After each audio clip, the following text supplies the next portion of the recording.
Hello everyone, this is Shihab, and today we are going to learn about a very important lesson, and that is assertive to imperative. So let's go. Assertive to imperative এর প্রথম নিয়মটা হচ্ছে assertive সেন্টেন্সে কোনো auxiliary verb থাকলে imperative করার সময় তা বাদ যায়। assertive সেন্টেন্সে কোনো auxiliary verb থাকলে imperative করার সময় তা বাদ যায়। আর assertive সেন্টেন্স এর সাবজেক্ট যদি সেকেন্ড পারসন হয় তাহলে মূল ভার্ব প্রথমে বসিয়ে imperative করতে হয়। assertive সেন্টেন্স এর সাবজেক্ট যদি সেকেন্ড পারসন হয় তাহলে মূল ভার্ব প্রথমে বসিয়ে ইম্পারেটিভ করতে হয়। আর সেকেন্ড পারসন যুক্ত অ্যাসার্টিভ সেন্টেন্সটি যদি নেগেটিভ হয় তাহলে প্রথমে ডন্ট বসিয়ে ইম্পারেটিভ করতে হয়। সেকেন্ড পারসন যুক্ত অ্যাসার্টিভ সেন্টেন্সটি যদি নেগেটিভ হয় তাহলে প্রথমে ডন্ট বসিয়ে ইম্পারেটিভ করতে হয়। For example, you should change the voice, এটা একটা অ্যাসার্টিভ সেন্টেন্স, করতে হবে ইম্পারেটিভ। আর অ্যাসার্টিভ সেন্টেন্সে কোনো অক্সিলারি ভার্ব থাকলে ইম্পারেটিভ করার সময় তা বাদ যায়। আর এই সেন্টেন্সটাতে সাবজেক্ট হিসেবে আছে ইউ, আর ইউ হচ্ছে সেকেন্ড পারসন। আর অ্যাসার্টিভ সেন্টেন্স এর সাবজেক্ট যদি সেকেন্ড পারসন হয় তাহলে মূল ভার্ব প্রথমে বসিয়ে ইম্পারেটিভ করতে হয়। আমরা লিখবো চেঞ্জ, মূল ভার্বটা হচ্ছে চেঞ্জ, মূল ভার্ব থেকে শেষ পর্যন্ত লিখবো আমরা চেঞ্জ দ্য ভয়েস। তারপরে সেন্টেন্সটা হচ্ছে you can take your seat, এটাও একটা অ্যাসার্টিভ সেন্টেন্স, করতে হবে ইম্পারেটিভ।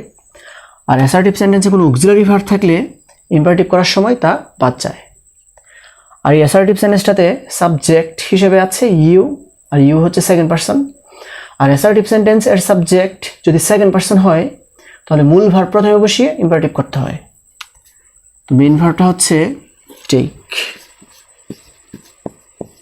তো মেইন ভার্ব থেকে শেষ পর্যন্ত আমরা লিখবো take your seat.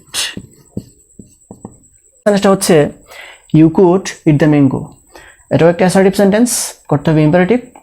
R assertive সেন্টেন্সে কোনো অক্সিলারি ভার্ব থাকলে ইম্পারেটিভ করার সময় তা বাদ যায়। এই অ্যাসার্টিভ সেন্টেন্সটাতে সাবজেক্ট হিসেবে আছে ইউ, আর ইউ হচ্ছে সেকেন্ড পারসন। আর অ্যাসার্টিভ সেন্টেন্স এর সাবজেক্ট যদি সেকেন্ড পারসন হয় তাহলে মূল ভার্ব প্রথমে বসে ইম্পারেটিভ করতে হবে। মেইন ভার্বটা হচ্ছে ইট, আমরা লিখবো ইট দ্য ম্যাঙ্গো।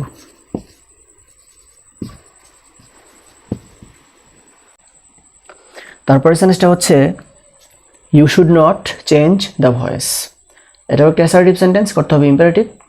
আর অ্যাসার্টিভ সেন্টেন্সে কোনো অক্সিলারি ভার্ব থাকলে ইম্পারেটিভ করার সময় তা বাদ যায়। আর এই অ্যাসার্টিভ সেন্টেন্সটাতে সাবজেক্ট হিসেবে আছে ইউ, আর ইউ হচ্ছে সেকেন্ড পারসন। তার মধ্যে এই সেন্টেন্সটা হচ্ছে নেগেটিভ সেন্টেন্স। আর সেকেন্ড পারসন যুক্ত অ্যাসার্টিভ সেন্টেন্সটি যদি নেগেটিভ হয় তাহলে প্রথমে ডন্ট বসে ইম্পারেটিভ করতে হয়। তো প্রথমে আমরা লিখবো ডন্ট, এরপরে মেইন ভার্ব থেকে শেষ পর্যন্ত লিখবো don't change the voice.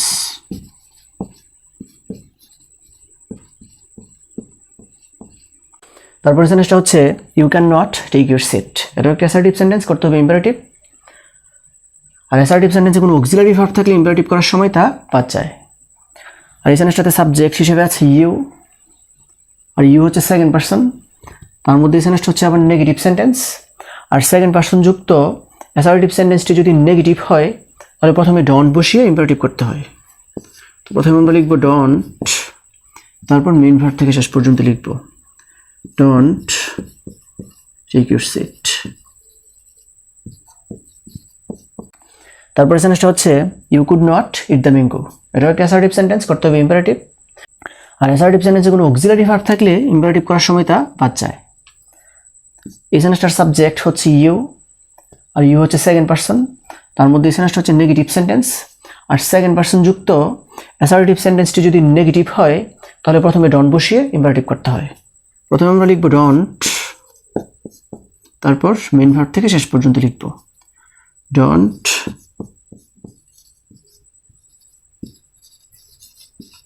eat the mango. So viewers, I hope you understand this, and that's all for the time being. See you again. Wish you all the best of luck. Goodbye.